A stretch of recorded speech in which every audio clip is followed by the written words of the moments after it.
let's start by talking about the exhibition title, looking for something that doesn't exist, which, when you think about it, it can either sound at first slightly, there's something slightly dystopian at first when you hear the title.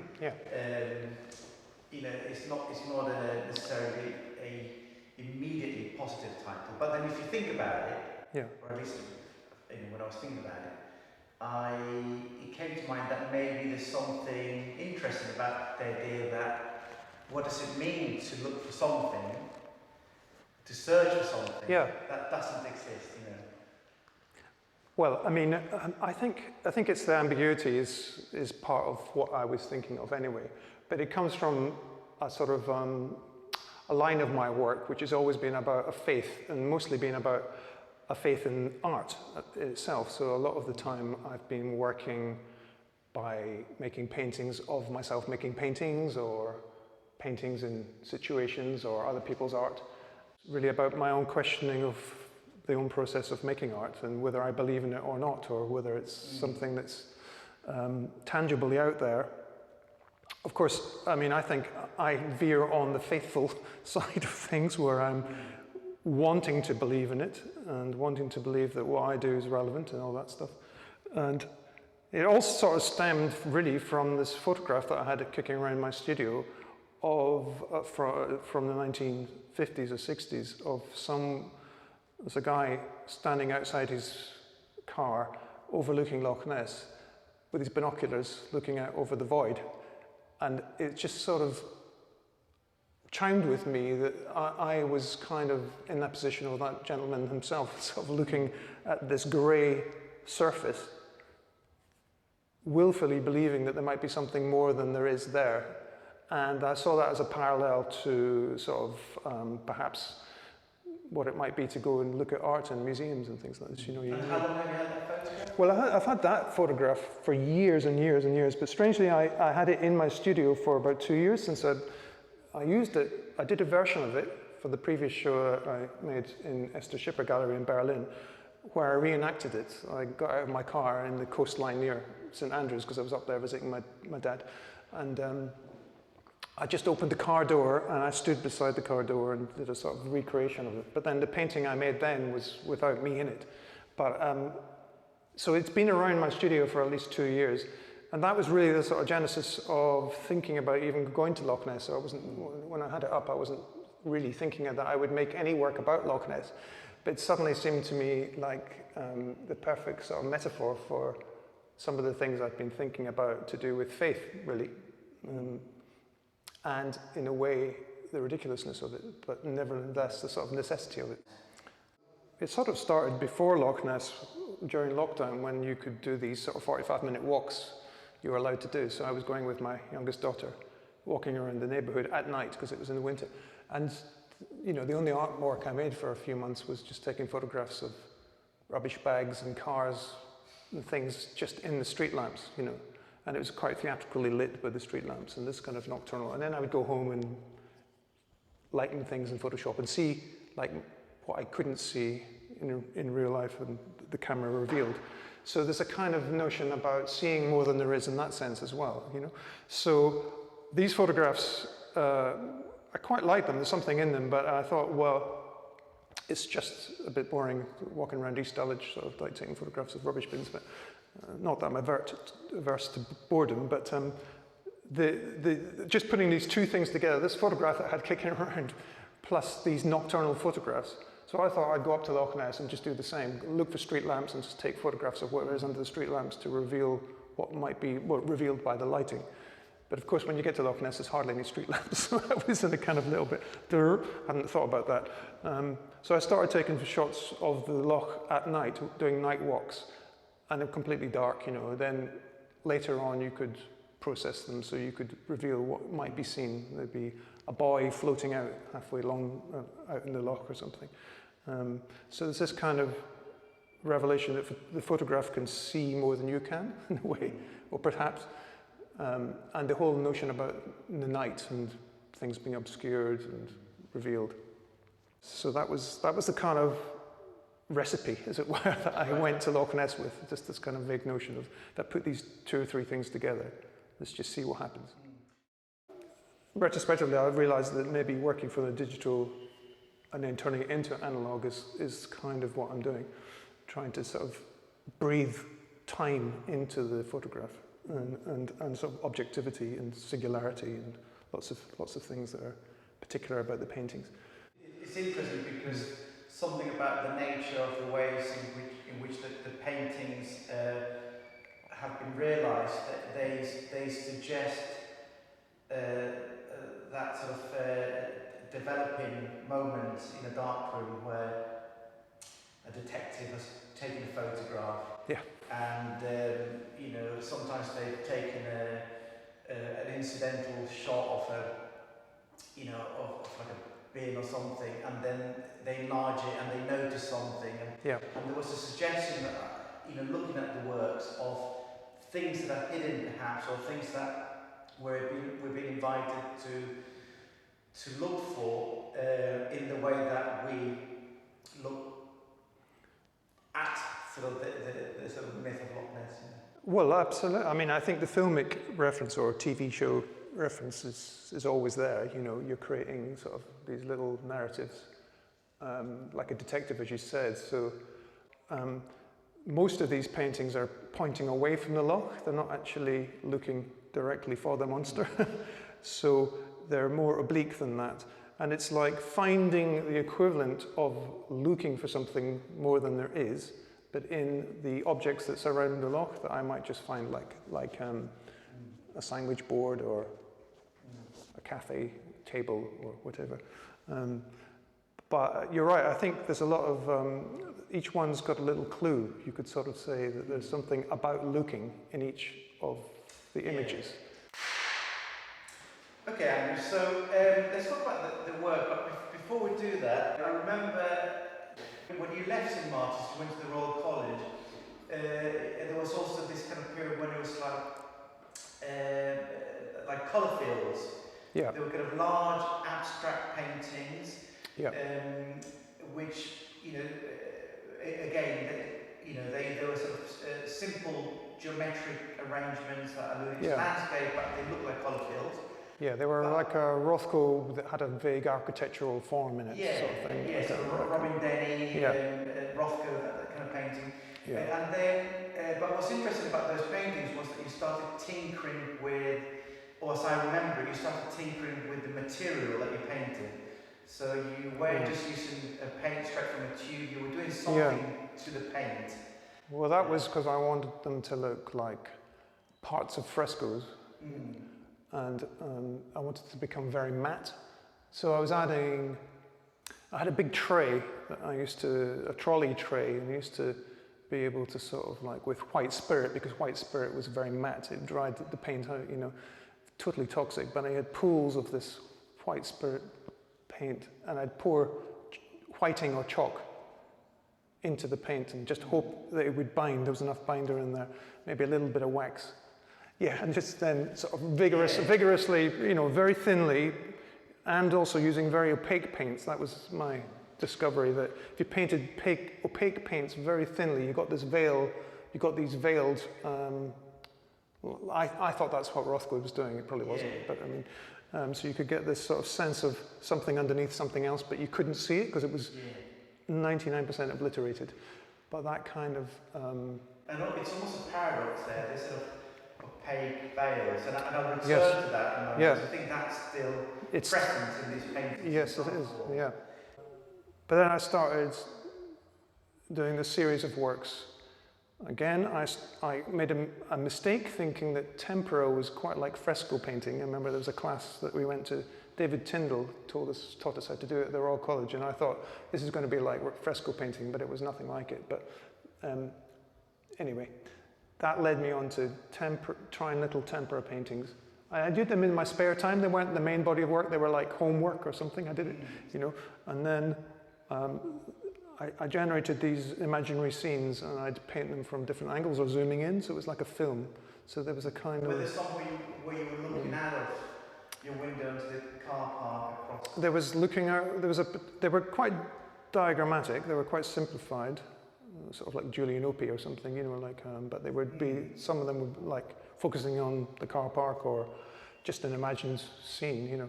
Anyway, so that was a technique, and then I started to work from photographs as a kind of recursive tool in themselves, because the photographs actually gave me a whole set of rules, really, for which to follow.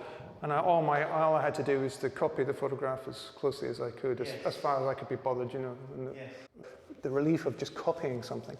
Right. And this sort of indexical relationship with creativity. And I found, strangely, by removing so much choice, that the remainder, what was left, still had an identity. And somehow I sort of equated that with something that could be a bit more genuine. It wasn't what I wanted to project, it was just what was left over.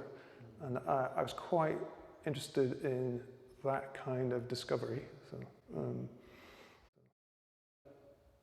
I have allowed myself to do things in the processing of these photographs that I would never have done.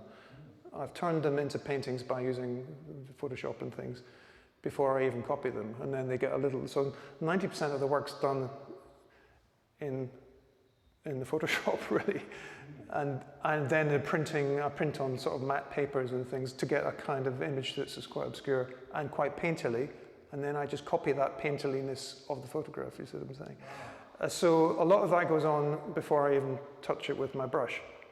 But I've allowed myself to do that, which I would never have done before, and there may be a difference there in the works from the Tate or from all these previous exhibitions where... The playing with the technology and the printing, you wouldn't have done that before?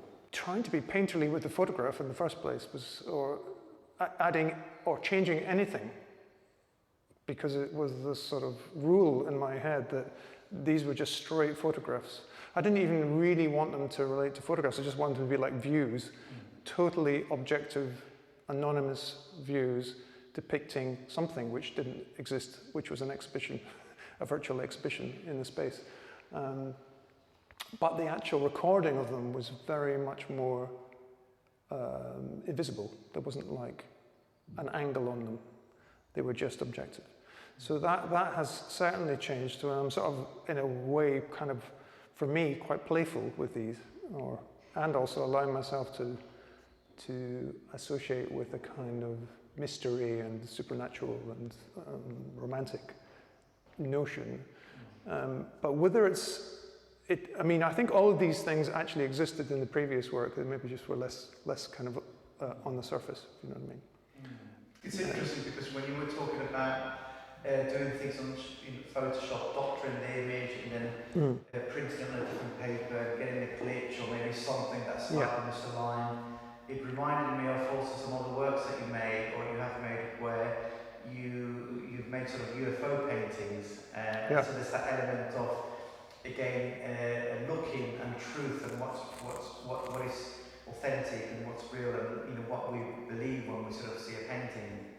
Yeah, that was the most stupid paintings I've ever made. Were like straightforward paintings of UFOs, because the painting of a UFO proves nothing. You know, at least the photograph pertains towards some sort of indexical truth, but you know, it's this kind of pointless activities. But that was the kind of dumbness that painting I sort of enjoyed in these paintings. But yet, it was just these UFO photographs as a typology of photography. They were always in the most banal places, like behind a garage or in a dirty old field or something. And it was the most sort of boring type of photograph, but it was animated by this little dot in the sky, which made the whole thing kind of extraordinary. So it was that kind of a little glitch that would... Now, whether you need the UFO in the photograph, or whether you can just remove that and have this empty scene and somehow imply the idea that you're looking for a UFO, that's kind of where I'm coming at with these works. You know, like, that's what you've done with this. You know, it's actually surprising not to see,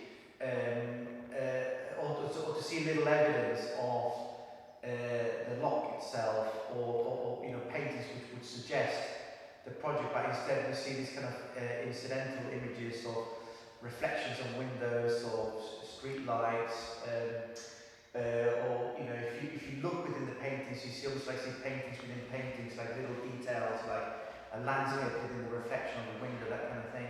So in a sense, you're almost like being invited to find that punctum, you know. Yeah. So let's talk about a little bit, just about, if you could tell us something, especially for people who might not be familiar with the technique of Egg Tempera or your working method. Tell us maybe something about the reduced palette that you use, for example, or the materials that you use to make this painting. Well, strangely enough, there's more pigment and more coloured pigment used to create these grey paintings, grayscale paintings, than I use in my colour paintings, because they're made normally from 6 colours, which includes black and white. So there's the primary colours and a brown, because I've got 6 holes in my palette to fill with pigments. So I had to use 2 palettes, because I sometimes had 12 pigments going on with these paintings. So each painting has a completely different set of pigments as a starting point. So they could be like a turquoise and a pink, and quite bright colours. And then I'd find a way of mixing them together to make a grey, but I'd always have a way of going to the cool and a way to going to the warm, as well as going to dark and light. So that you'll see the paintings fluctuate a little bit between a warm, whether it's a pinky warm and a greeny, bluey cool, but as well as the tonal variations. So there's a lot of close colour painting going on. I wanted to squeeze it to the point you don't even know if there's colour there. And that was a kind of indeterminacy. That's one layer of indeterminacy, which I thought was a sort of nice metaphor for the whole project of looking for something that doesn't exist as well. It's like looking for colour. And I wanted to make paintings that were almost, your eyes had to adjust, like as if you were in a sort of nocturnal scene. And the more you look at the painting, the more is revealed. Literally, you look and you say, oh, is that a fence in the background? What's that there? And that was a kind of challenge to myself, to make paintings that couldn't be read immediately. So lack of clarity, immediate clarity, and elongating the sort of gaze of the viewer looking at the painting, as well as the painting being about looking for something that doesn't exist, the Loch Ness Monster, assuming it doesn't exist. They're all sort of like, in my brain, sort of like spaghetti tangled around as a kind of metaphors for faith and belief, which is kind of what you have to have if you're being an artist in a way. It's kind of like I can't go on, I'll go on. In the previous show to this, as Esther Schipper in Berlin a couple of years ago, some of the paintings were completely monochrome black. And I really enjoyed them, having them framed up. So you get the white border and then the black. And the black in the narrative of the exhibition, which was sort of based on film stills, so there's disparate images, sometimes repeating themselves, but they kind of joined up like some sort of film narrative, still frames from the film. And the black represented like a sort of lacuna or a kind of break in the film or a cut. So you could see it as just a monochrome painting, or you could see it as space, or you could see it as just time. So the black could become lots of different things.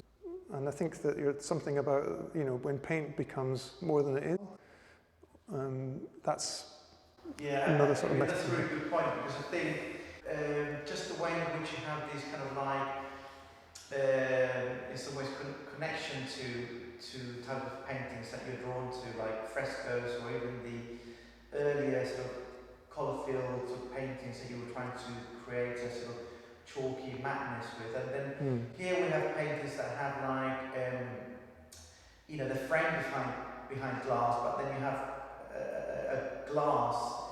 a painting of glass behind glass with a reflection of the landscape. We have mist or sort of water. We have things that in some ways have depth. And all of these sort of levels of depth, transparencies, are being painted in the most opaque way. They're being painted in the most counterintuitive way.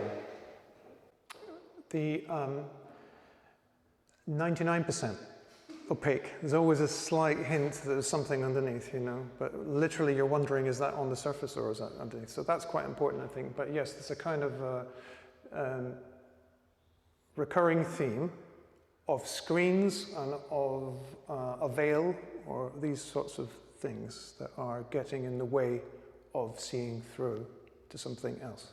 So whether it's fog or whether it's a diving, the bell, the head of the diving mask, or the sandwich board's an interesting one because that's the closest to the kind of painting. It's a flat surface. It's a painting of a flat surface. There's no depth as such, but the cafe owner has obviously painted out or rubbed out some of the previous day's menu, and you get it's a painting. It's a kind of Rothko painting. So it's interesting to paint these layers of paint or surface and hints of what might be underneath. There's a little chalkboard. It's a chalkboard which is as close to the frescoes as I've painted, as it turns out. But they're all, you know, in kind of it slightly became obvious when I hung them in the space that they're all different ways of looking, but looking at a veil which doesn't allow you to see quite what is beyond the surface. I think the loch surface itself being this big grey veil, and there's all these Nessie spotters with their binoculars looking at this grey monochrome painting, which is the loch, you know, and imagining some connection to some higher power or being or something wonderful that they may get a glimpse of if they look hard enough. That's the kind of induced sort of looking, a prolonged gaze that I was trying to sort of evoke in different ways. So you get, like, looking through the trees, you can just see the loch behind it, or looking through a window that's got lots of reflections, and there's a window of a shed which has got sort of opaque glass on it. This must have been a scout hall or something. There's a bunting hanging outside looking rather forlorn, but the thing that attracted my eye was the two opaque panes of glass that had been erected on the outside of the building. So you could just about see through. I mean, one of my fascinations with painting is the surface, really, and the sort of the last statement and how much it obliterates all this process and touch that's gone on before it. You cannot glaze with effectively with tempera. So that so you can't just sort of darken the whole thing by giving it a dark glaze, which has been quite useful actually to me, because I could have produced them a lot quicker. But every sort of subtle gradation has to be painted. It's on the surface like that. It's mixed like that and painted, and you see exactly what you get. There's no trickery in the sense that oil paint's a bit tricky, you know. It's just what it is, and I like that kind of honesty of it. It's just on the surface. That's it. Take it or leave it. You're not trying to make flat paintings, but equally, at this point, if the crustiness becomes too deliberate, then it's got to be brought back to that middle ground of this veil that covers all the work. Yeah, so it's like, I mean, I don't like them to look like hard work, like hard won, although they are. I don't want it to look like that, so if it starts to get too corrected and that corrections become too visible, that distracts from this end result. I just want it to have landed on the surface. I mean, I always refer to Vermeer. It's ridiculous, but he stands out from his contemporaries because the final touch is there. It's just this little highlight. It's just this. He doesn't touch the surface of his paintings as much as his contemporaries did, who seem to fiddle about and change the tones and stuff on the canvas. He just mixes it, pre-plans it. It's very cerebral, and then he just puts it down. And it's right, it's a magic, and so there's a sort of a ease or eloquence to his painting that's magical in a way. I thought of this retrospectively, that in a sense, in the classical sense of having a muse, an artist, you would have a muse. I know it's very unfashionable now, but the whole sort of Nessie becomes a sort of muse, sort of like a disappearing muse. In fact, the myth of Loch Ness Monster is historically, it's a 20th century thing. It sort of reached its peak in the 1940s, 50s, and it's fading. The museums are not going to exist in 50 years' time. Nobody's going to be bothered about it. So this whole possibility was a very time-specific moment, and that's fading. So the whole myth is quite melancholy and fading from view, like going into the mist itself, you know. I mean, the whole tourist industry is going to sort of decline. Nobody's going to know about the Loch Ness Monster in 50 years, so that's kind of interesting. Yeah, and again, without repeating the idea too much, it brings us back to the idea of painting and whether we are at a point where painting will also be seen in a different way as things become increasingly more technological and distance and digital. So there's that kind of like I say, it's a muse for making the work, but also the kind of painting muse in a broader sense. Absolutely, you know, it's really what I was trying to say at the beginning. It's about there is a sort of melancholy to these and a sort of loss, but the whole title of the exhibition, Looking for Something That Doesn't Exist, you said it has sort of two meanings. It could be quite cynical and depressing, but it's also about trying to cling on to something that's valuable and beautiful and believing in something, faith, you know. And faith in painting is the thing which I'm clinging on to, at the same time being ambivalent about it and realizing that, you know, it's a difficult dream to hold on to, but persisting nevertheless, you know, stubbornly. So that is definitely at the core of my of reasoning for making this work, or why even the idea of Loch Ness became a useful metaphor for me in my practice, and how it relates to earlier work. I did a lot of works very specifically about fabrication units of art. So I was really interested for a while in looking at factories where art is produced for museums. And wherever I was in the world, at that time I was able to do a bit of traveling. I would look up the fabrication unit in LA, New York, Amsterdam, all over the place, and go and just document that Jeff Koons being made or something like this. So I was really interested at the point where it's just material and it's just becoming art. This sort of magic wand has not yet been sort of cast upon it, and the spell of art it's just material, just raw material hanging about, you know. And at some point it becomes this valuable commodity. So catching it at that moment where it's not quite one or the other was the point at which I was looking for when I visited these places. So I've always been interested in this sort of where does it exist or does it not exist, you know, and where does it begin and end? Okay, 3, 2, 1. So, yeah, can you tell us a little bit about this painting? Does it have a title? So yeah, this one's called Diving Suit, Loch Ness. So they're all sort of quite objective titles. This was a photograph I took, but inside a museum in Drumnadrochit, which is kind of on its last legs. This museum's looking a little sort of forlorn, but in the entrance to the museum, they had this diving suit that was kind of nicely spotlit, so I kind of liked the lighting on it.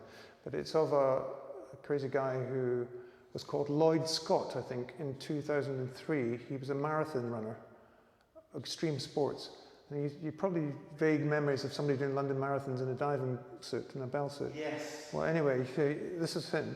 So he decided, because he just thought, well, Loch Ness is 26 miles long, so why didn't he do a marathon walking the whole length or underneath Loch Ness, 200 meters down? So it took him 2 weeks to do it, so he actually did this. So this is why this is in the museum. Yeah. So it's completely, it's almost zero visibility. I think he broke his shoulder because he fell off a ledge and things, but just this notion of someone was inside this suit, like at the bottom of Loch Ness in pitch black, with a pipe leading up so you could breathe to the surface, and just spending hours and hours and hours walking through this darkness, and with the added sort of threat that there might be something huge hidden in the loch any moment. I mean, I couldn't get that out of my mind if I was him. So, and then this was a kind of this. It's like an iris, of an eye, the portal to the mask. So it's this kind of void that you're kind of looking into. So that's what it reminded me of. I think. This painting's called Through the Trees, Loch Ness. So again, it does what it says in the tin. And it was actually a really cropped detail of a much larger photograph that I took. Somehow, the perspective of the trees create this kind of almost ellipse of light through the trees, so it's like this kind of eye shape again, looking back at us. But also, it's that idea of a veil somehow. They don't look like trees, it's more like a curtain that's just been pulled slightly so that we can see through it. Yeah, it's like a sort of Venetian blind or something that's just been prized open. Again, you're peeking, you're wanting just to sort of see what's beyond, like just parting it slightly. And that is the lock that we're actually... So the sort of the light is the light, the evening light reflecting off the surface of the loch coming through, yeah. So it's kind of a, twilight zone. It mapped onto a sort of interested view that I had, like they call it, I think I read in a book on Loch Ness, expectant attention, which is the kind of gaze that a Nessie hunter might look at the loch with expectant attention. So they want to see something and then they'll see a ripple, but they'll think that's a sign of the monster. So when I was having this experience in Loch Ness, I was, looking at it through a sort of horror movie lens, in my head. There is something slightly... I wasn't just seeing it. Yeah, I wasn't just seeing it like the farmer or the hotel manager walking down to his work. I was obviously seeing it from a tourist's point of view, but also from the knowledge that I was going to make a painting of this.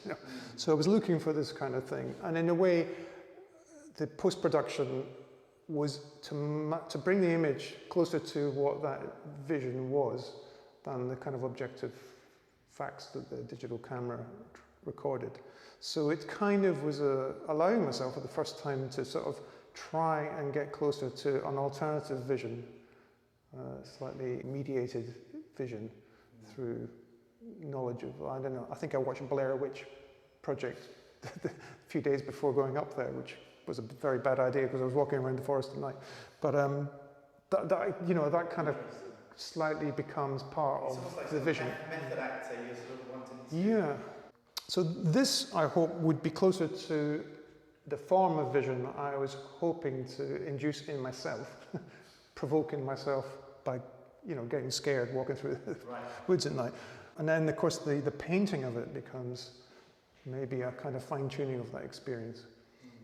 Yeah, I mean, basically, I see these as excuses to make paintings with all the kind of investment and all the sort of problems that the history of painting provides, problems which therefore require thinking and some sort of resolution or solution for yourself. Authenticity, touch, expression, subjectivity, all these things that are more pertinent to painting, perhaps. So that's the sorts of questions that I'm attempting to answer for myself in making these paintings still. So, right. And so if we can just look at the painting to the right, which feels, in a strange sense, it feels like a film still. There's a sense of the work being maybe, again, I don't know the chronology of the work, whether you made it towards the end or the beginning, but it almost feels that it's the last work and it's the next thing. I don't know why I think. Yeah, well, that's interesting. I mean, it wasn't the last one. It was one of the early ones, actually, which is sort of strange because I went to Loch Ness to experience being Loch Ness, but this was returning from one of my nocturnal trips, taking hundreds of photographs, getting back to the hotel room when I'd look over the photographs. And then I just took a photograph of the bedside lamp.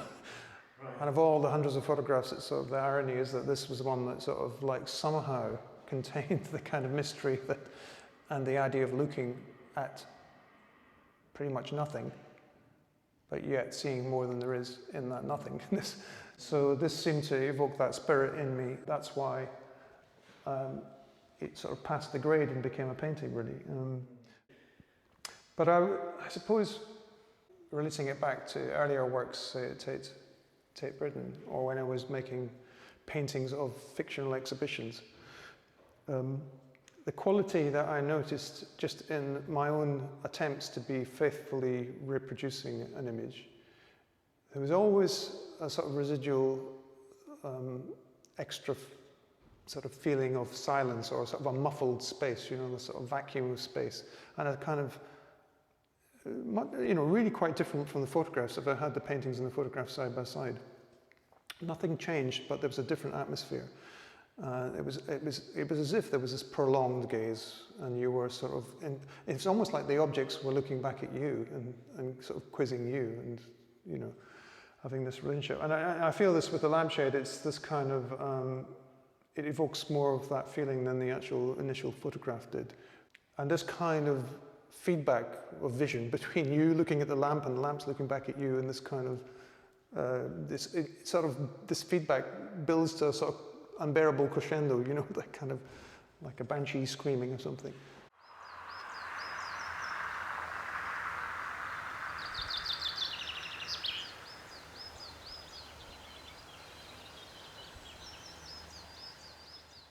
I would pitch myself up by the side of the road with a tripod and a camera, expecting that I would join a whole sort of group of other Nessie spotters. But as far as I know, I was the only one there in the visits. All the visits I made, there was nobody else there. And in the second visits, there was tourist buses starting to go up the side of the loch, and they would toot the horn at me, because I'm sure they were all very delighted to have spotted a Nessie spotter. If they didn't spot Nessie, they'd at least spot somebody looking for Nessie. So I became a kind of curious object for other people's gazes. So I took that a stage further when I went up another time, and I bought myself a ghillie suit, and I dressed up in camouflage, and it's almost like a performance, and I would sort of be hanging about the side of the road, or in the bushes, or down by the shore. I'd filmed myself just like this character looking for Nessie, sort of hiding from Nessie. So it was almost it's a sort of turning it upside down. Yeah, I don't want it to be like a tourist board film of Scotland or anything like that. It's one of the, yeah, I know, it couldn't be more touristy. It's definitely one of the, like when I was making the idea for this, I was almost embarrassed to even tell Maureen that this was going to be the theme of the exhibition. Because I knew the initial reaction would be, from anybody, would be, oh my God, you know, he's gone mad, you know, what's he doing? This is sort of tourist board images. So it's been one of the anxieties, but it's one of these things I thought, oh, to hell, you know, just like, you know, get over that and just push through with it. So glad I did. But there's a residual slight cringe to that. Do you think that there's you know, in terms of that kind of cringe element of saying something aloud like that you're going to do the exhibition around this? It's like if somebody said they believe in God, or say, you know, like they've had a calling or something. There's, you know, it's the kind of thing that when you say aloud, it's slightly embarrassing, but it's almost like you found a way to vocalize this idea of your belief in painting or your faith in painting, but if you'd said it through conventional means, it would be even more cringeworthy. So, but there's something about saying it in this way, which... Yeah. I think the cringeworthiness is an ingredient in why it's why I can do it, because it is kitchen, sort of Benny Hill, you know, or something, you know, it's like, you know, cut. But it reminds me of Carry-On films. I don't know, like Loch Ness Monsters from that generation or era, you know, to my, it's more like childhood, you know. It's on the television all the time, wasn't it? So it's like, but because you're talking about something maybe serious or kind of like a faith in painting and existential things, but if you do it through this kind of slight cheeky ridiculousness, it becomes more palatable to me. I don't know about anybody else, but it's certainly a way of articulating that same problem that I've always had. And, you know, the problem of painting and the questions of authenticity and belief and beauty and big things really trouble me, they're really core. Because without it, I don't know what you'd be doing.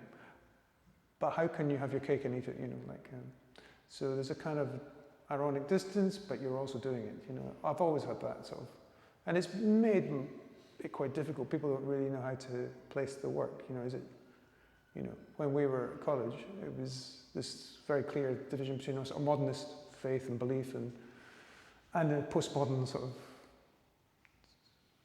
sort of distance from that, and looking at it through mediated forms and second-hand appropriation, etc.